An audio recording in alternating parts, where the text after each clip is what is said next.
السلام عليكم واهلا ومرحبا بكم في فيديو جديد ان شاء الله. اليوم غنوجد معكم واحد العشوه اللي ساهله وبنينه.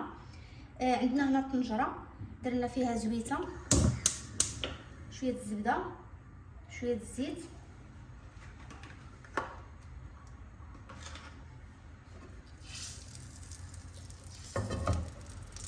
غنضيفوا عليها شويه الدجاج،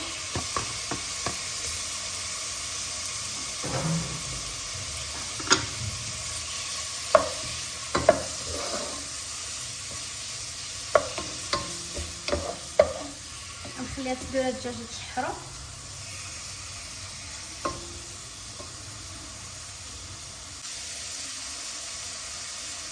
هنا من بعد ما تشحر ليا هاد الدجاج درت الخلوط ديالو وتكمل الماء ديالو بيض. غنزيد ليه شويه ديال البار،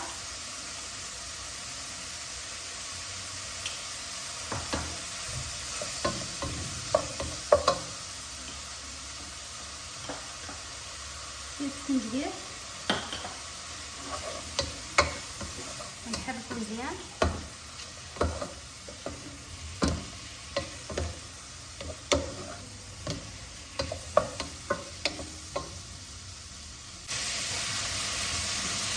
هنا صافي الصدوره ديالي بحال بداو تيطيبو، مازال ما محمرنش. غنزيد لهم الفلفل،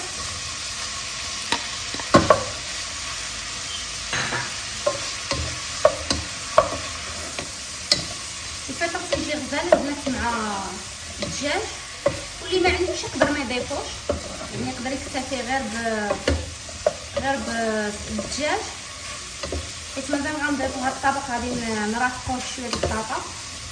يبغى يرافقو بخيزو مسلوق هكا مصوطي، يبغى يرافقو مع البروكولي، يبغى يرافقو مع اي حاجه.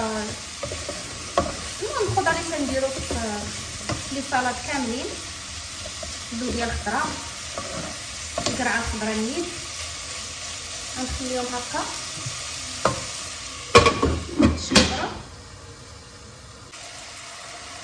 هنا من بعد ما بدا يطيب ليا هاد الخضر غادي نزيد البصله، حتى البصله البنات اختياريه.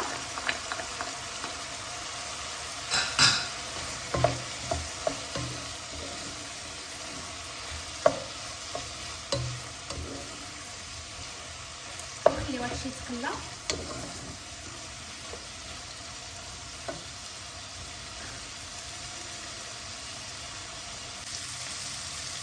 هنا ملي تشحر لينا هادشي مزيان غنزيدو الكريمه ديال الطبخ. انا كنستعمل هذه البنات، هانتوما تجي زوينه، وتقدروا ديروا غير صوص بيشاميل طيبوها في الدار.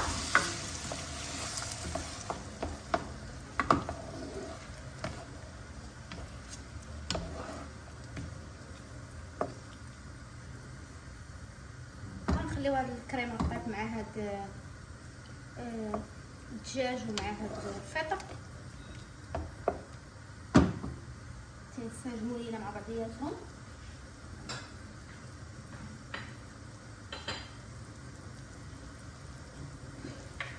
غنزيدو شويه ديال الخرقوم غير باش يطلق لنا ديك اللون وصافي. هنا من بعد ما طابت ليا هاد الكريمه غنزيد واحد شويه ديال الحار اللي تعجبو.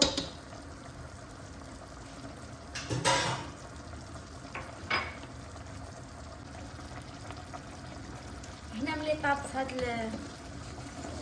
الكريمه وهاد الدجاج هانتوما شوفوا القوام اللي صبحت عليه. انا بغيتو غير ما بغيتش شي يتقال اكثر من هاد الحجم هذا. بغيتو يبقاني هكا خفيف. نتوما اللي بغا يخليه يزيد يتقال اكثر يقدر يخليه، حيت انا غنرافقو مع البطاطا. بغيت هذيك الكريمه تبقى لي خفيفه نطفي عليه هنايا. الشكل النهائي ديال الطبق ديالنا هو هذا. كيف قلت لكم عشاء خفيف وبنين صراحه. رافقته بشويه ديال الافوكا وزوقت شويه بالمعدنوس وشويه شويه ديال فلفله حاره سودانيه، ودرت شويه ديال البطاطا اللي سلقتها نص سلقه وشرملتها بمليحه وشويه الكمون شويه ديال الحار وزبيته وصوطيتها في مقيله.